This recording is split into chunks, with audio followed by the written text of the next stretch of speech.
Hey everybody, it's Stefan again for ATEDS.com, and in today's tutorial we are gonna be creating interesting logo review project. So let's take a look at the preview.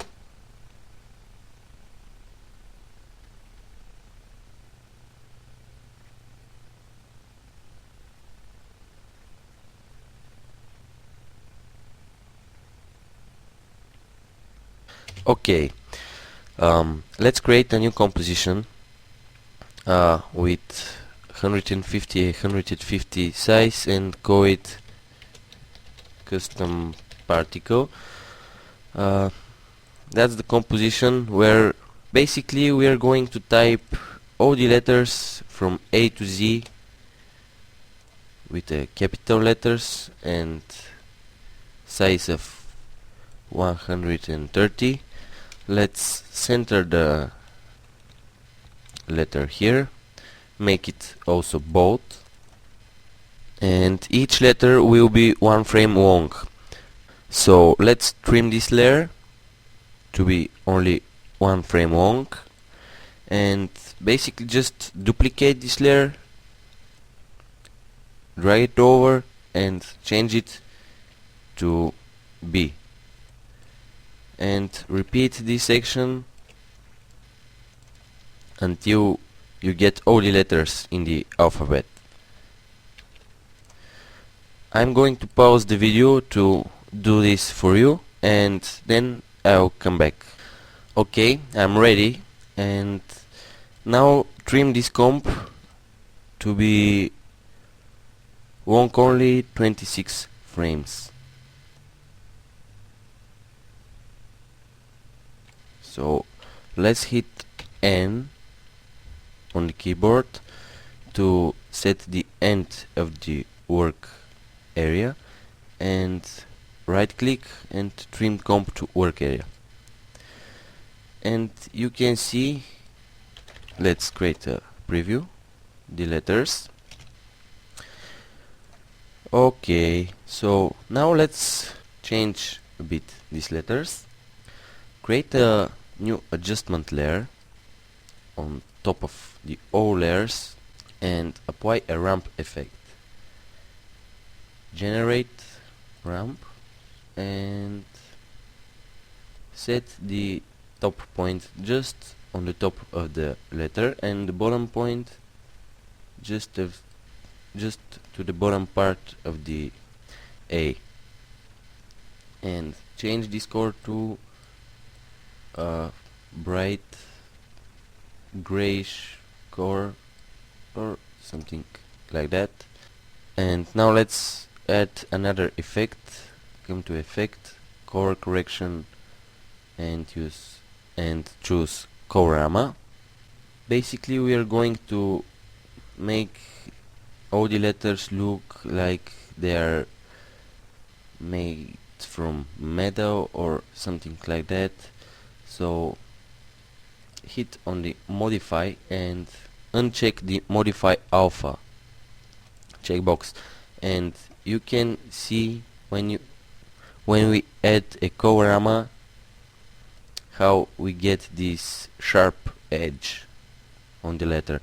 So unchecking modify alpha solves this problem, and come to output cycle and use the golden 1 preset. And after that we are going to add another effect. Come to perspective and use bevel alpha, and this effect makes the letters look more like 3D letters, and just increase the edge thickness a bit, and I'll leave it like that. Now add another effect. Come to effect, color correction, tint to make it black and white. Close this down and come to effect, color correction again, and choose curves. Now we're going to use a very interesting technique to make this look really shiny 3D metal monochrome looking letters. So drag this point up here, create a point right here and drag it down like so, and click here to create another point and drag it up like so, and again create another point, drag it down maybe here, and again create another point here and drag this point to the bottom. And you can see how easily we get these nice metal shiny looking letters. So close this down. You can colorize the letters if you want by adding a colorizing filter, but in this case I'll leave it just like that. And it's time to create our main composition. So come to composition, new composition, and choose the HDTV preset right here at the bottom and make it 20 seconds long, and let's name it characters animation and hit OK. Come to the project panel and drag our custom particle composition here and turn it off. Now create new solid layer, black, and call it fractal noise and hit OK, and come to effect, noise and grain, fractal noise. Let's change some of the parameters here. Fractal noise type, we're going to change the noise type from soft linear to spline and increase the contrast and decrease the brightness maybe, or more, 26, 5, OK.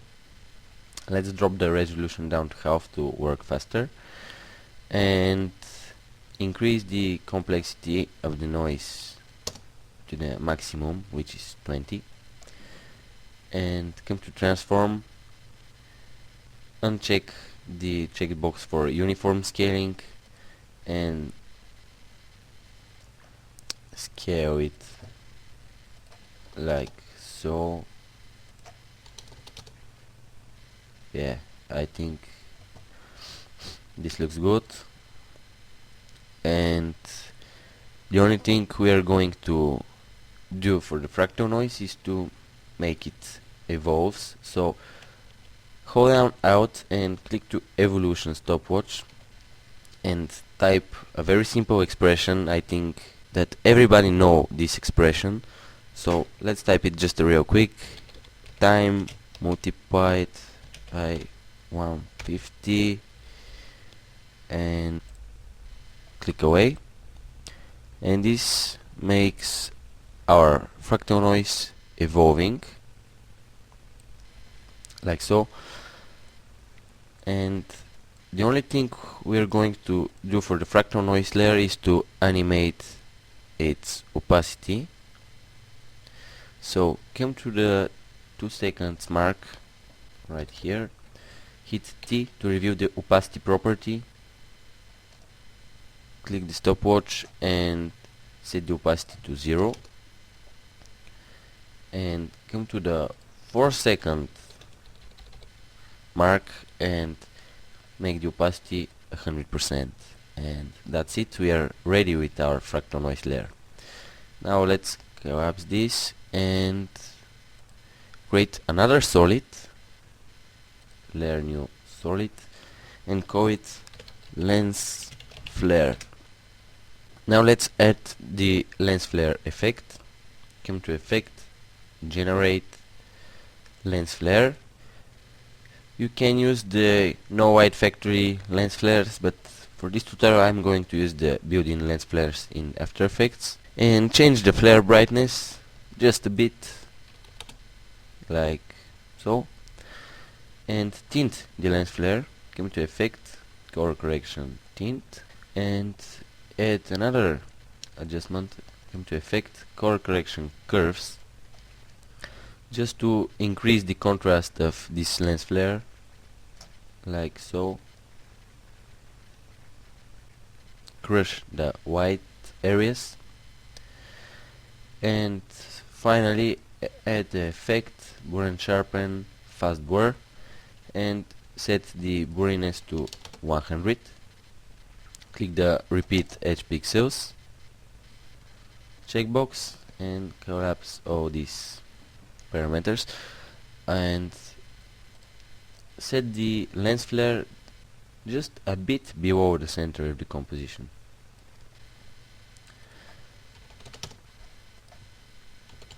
Like so. And close this. And use this layer with the lens flare as a Luma matte for the fractal noise layer. So basically, where you see the lens flare, it reveals the fractal noise. And we do this just to make the white in the beginning more random. So again, create a new solid, black color, and call it lens flare 1, and hit OK. And at our effect, come to effect, generate lens flare. But before we continue with this layer here, come back to the previous lens flare layer, hit T to review the opacity, and come to the 4 seconds mark, set a keyframe for opacity, come to 6 seconds mark, and set another keyframe for opacity, this time at 45%, and come to the 8-second mark and set another keyframe for 45% opacity, and then come to 10-second mark, set the opacity to 65%, and then come to 11 seconds mark and set the opacity to 0. Basically, this will make the fractal noise layer more visible at the beginning, where we have this strong white here, and later it will fade out very smoothly. And again, we want the fractal noise to be more visible at this point, at the 10-second mark. So let's back to our character's animation composition. Turn on the lens flare 1 layer, and let's start make some changes here. First of all, let's place it right below the center of the comp, which is right here, and then add a tint effect to make it black and white, and then add another adjustment, a curves adjustment, and increase the contrast just a bit, and we are going to colorize this lens flare in a blue color, like so.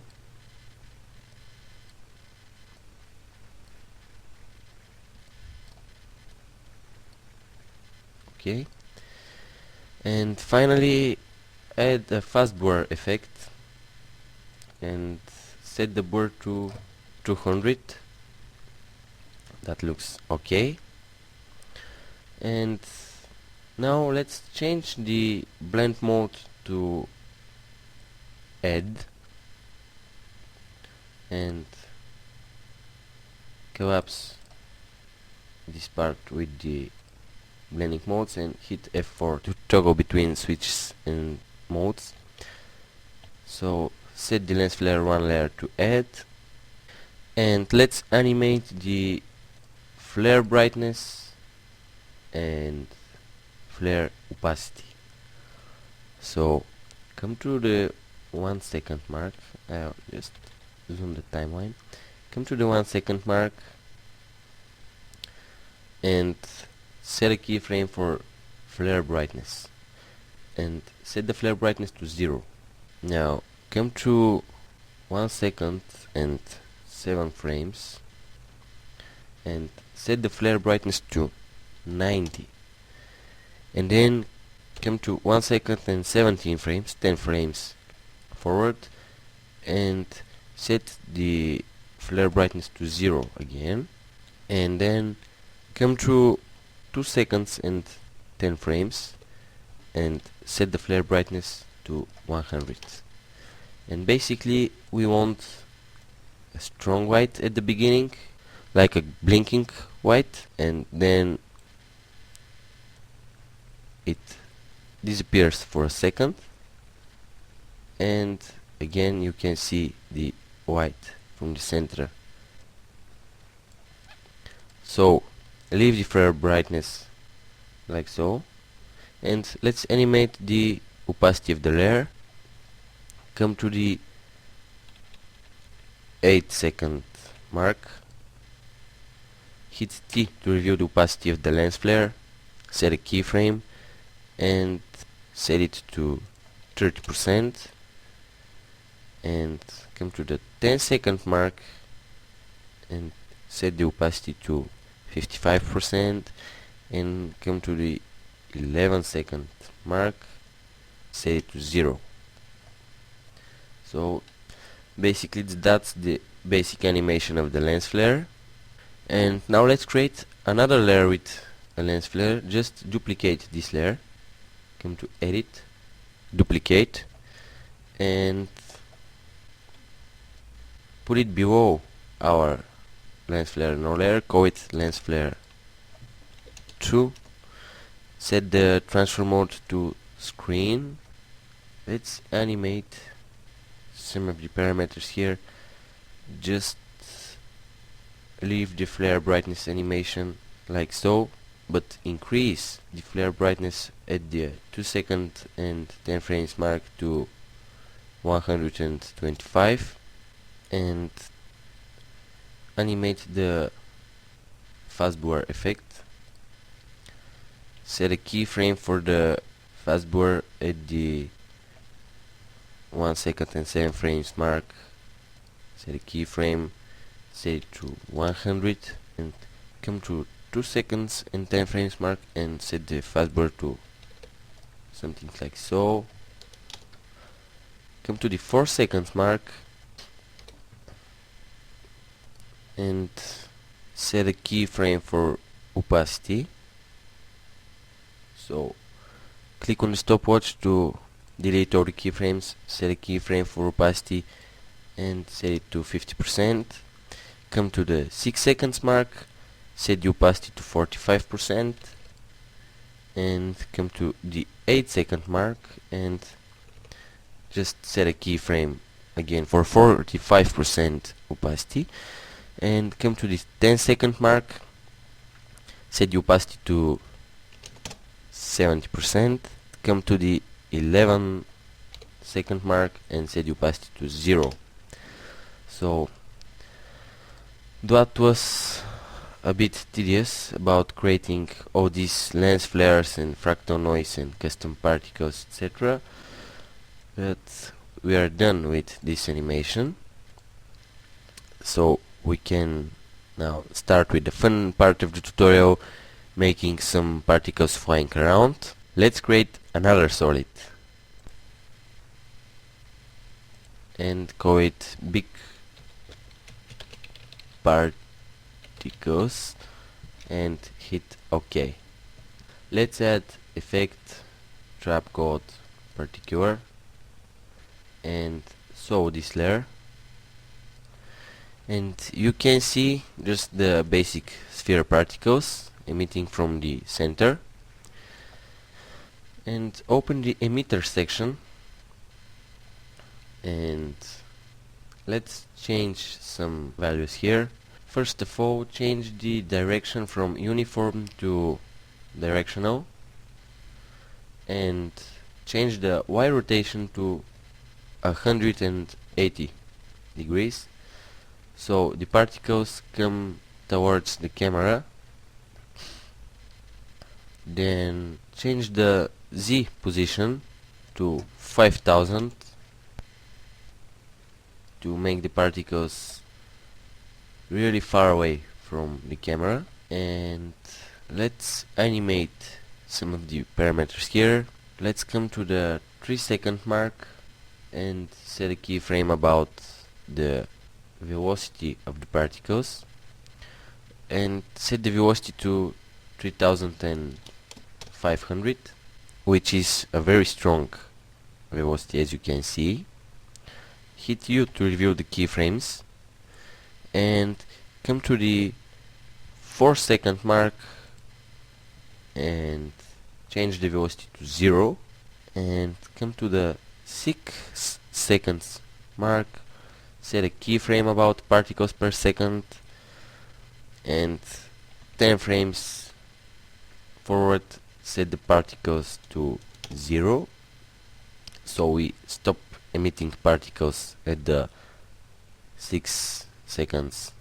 Let's change the other parameters, like come to particle part, and here we will change the particle type from sphere to textured polygon.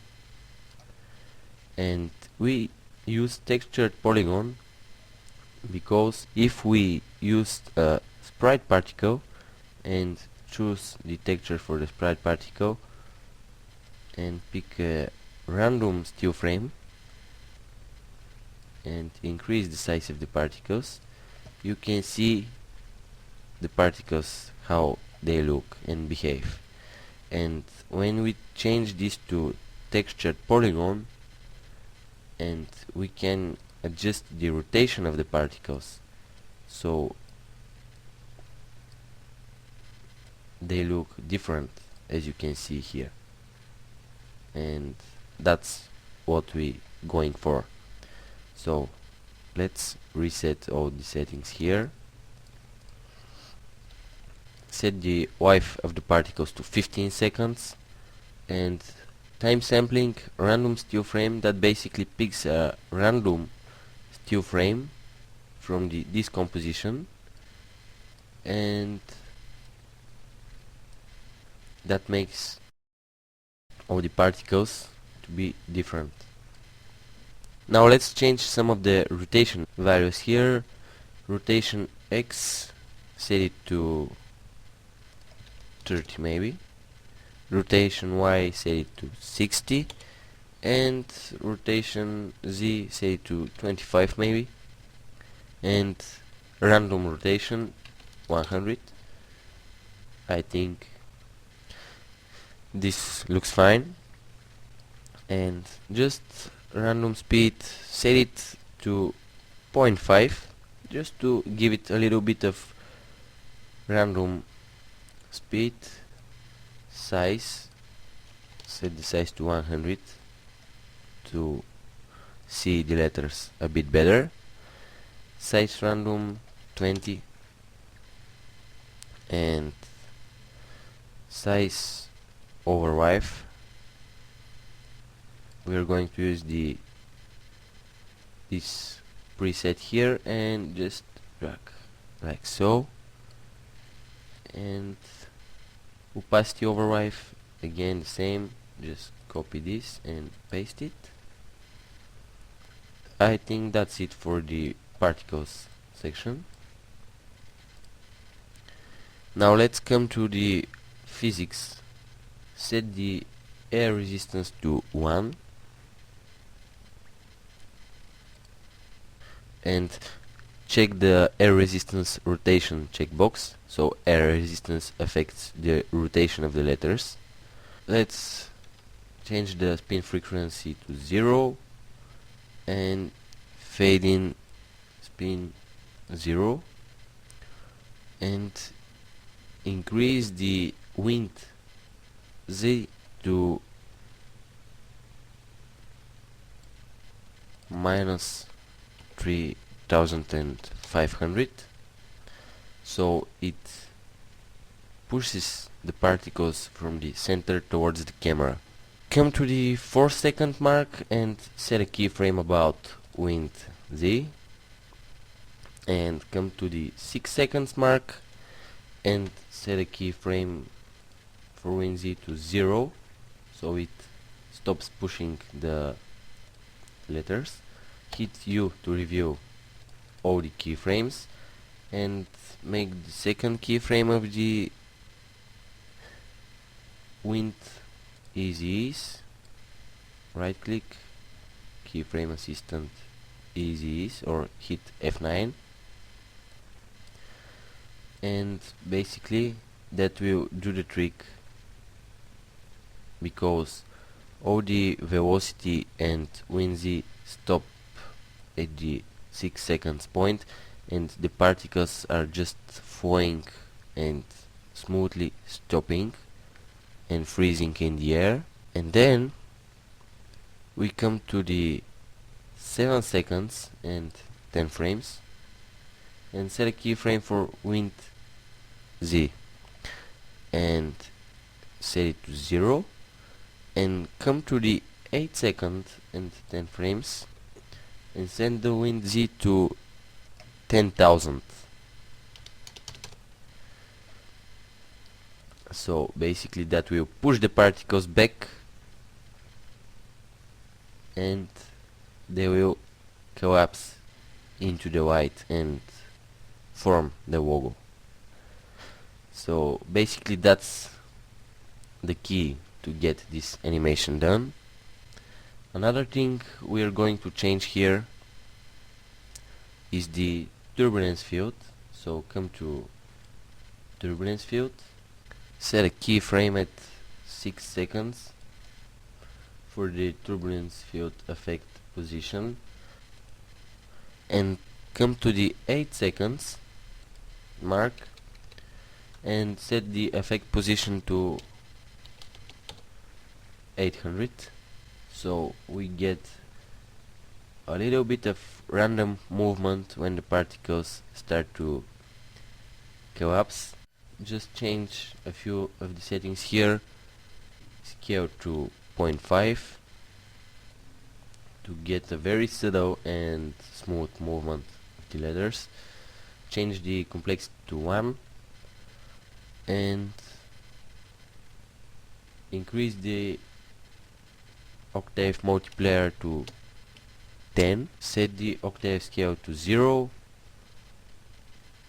and evolution speed set to 0.1, because we are going for a very slow and smooth movement of the letters. I think that's it for the turbulence field tab. So let's close the physics tab and let's animate the opacity of this layer. Come to 1 second and 14 frames exactly and swipe the layer so the particle starts to emit at this point, and set a keyframe for opacity. Hold down shift and hit T to review the opacity property. Set it to 0. Come to 1 second and 24 frames, 10 frames forward, and set the opacity to 100%.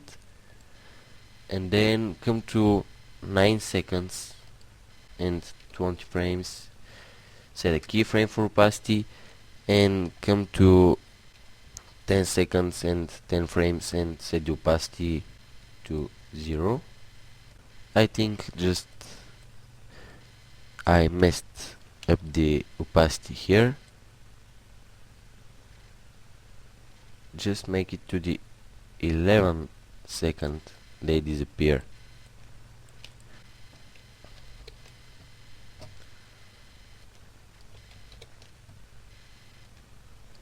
Like so. Yeah, I think that they should disappear when they almost collapse. And you can't see the fade because we have a very strong white here at the end, as you can see.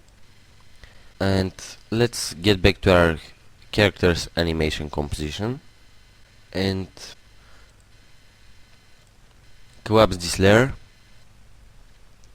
and we are going to duplicate it to create the another particles. But before we do that, let's create a new white. Come to layer, new white, and hit OK. We created this white because we are going to use the shading options of the particular version 2. So select the white, hit AA, hold down shift and hit P to review the position and white options, and shadow diffusion 25 pixels is OK. Cast shadows on, intensity 100, maybe just brighten up the color a tiny bit, and white options point white is OK, and change the position of this white to 1500 and 500 and negative 500 to push it back, and just duplicate this white, hit P to review the position and move it over at this side, and maybe like so, and leave that at 500 and this at negative 500, and duplicate this white, hit P to review the position and set this to be at the center of the comp like so,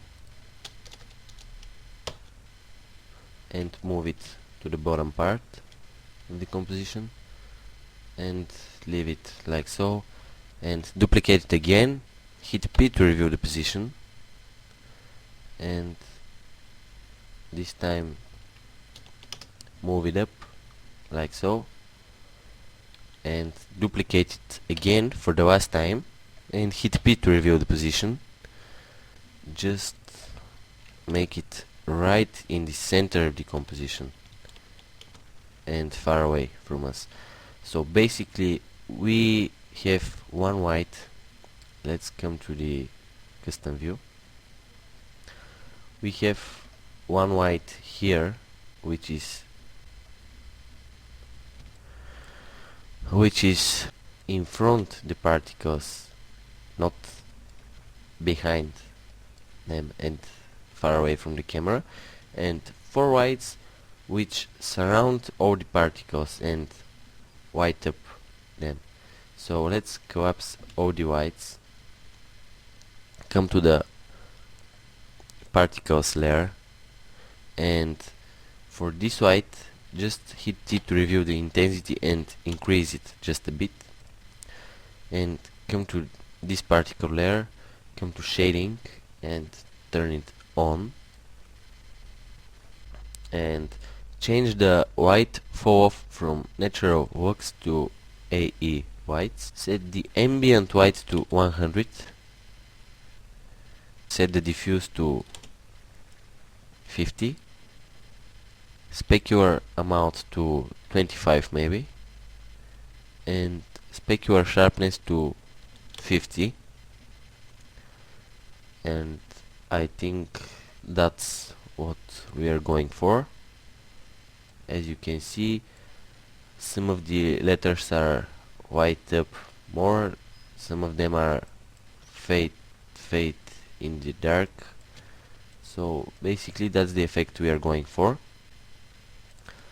Let's make this white shy and hide them, and select this layer and come to edit duplicate to duplicate it and rename it medium particles, and we are going to change some of the settings here. So the first thing we are going to change is the number of particles. Hit U to review the keyframes and increase the number of particles from 100 to 300. Direction spread set it to 25, and leave the rest like it is, and come to the particle section. Change the rotation of the particles to make them look different and random. Rotate X 50, rotate Y 20, and rotate Z, let's say 80. Random rotation 100, and let's change the size of the particles. Let's make it 35, and size random make it 40, and come down to the bottom world transform and rotate the Z rotation to negative 45 degrees. So basically this rotates the whole world of particular, and we rotate the particles so they look at different position, not in the same position as the main particles, as you can see here. So make it negative 45, and that's it for this layer. Just come to 1 second and 7 frames and shift this layer here, so the small particles, they come first, just 7 frames early, and then we have the big particles. So turn off this layer and duplicate the medium particles layer. Come to edit, duplicate, turn off this layer and rename these small particles. And what we are going to change here is again the number of particles. Hit U to review all the keyframes, and increase the number of particles to 1500, which is a lot of particles. And come to particle and again change the rotation of the particles. Rotate X, let's say 120, rotate Y, let's say 45, and rotate Z 15. And come to the size and set the size of the particles to 10 and size random to 20. And let's see, come to the transform world and Z rotation, change it to 90 degrees. So we have a different position for each of the particle layers. As you can see, it takes a bit to render because we have a lot of particles in this composition. And change the transfer mode of the 3 layers for the particles to add. Turn on the motion blur for the composition and turn on the motion blur for the particles. I am going to pre-render these particles because it will take forever to render all these particles with motion blur. So I'm going to pre-render the particles and hopefully see you in the next part, the second part of this tutorial, because this part came out longer than I expected. So see you in part 2.